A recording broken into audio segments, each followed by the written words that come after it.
Hey, what's up guys? Welcome to Tech News channel. In this video we are going to talk about how to share post in your story. Okay, let's do this.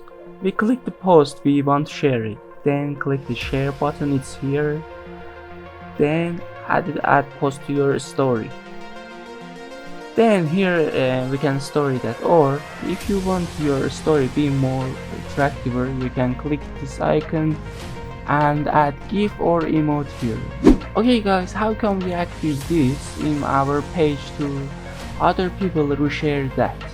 We click this icon here, then go setting, then click privacy icon, then go to story, then go to the end of the list and make sure allow sharing to stories it's on.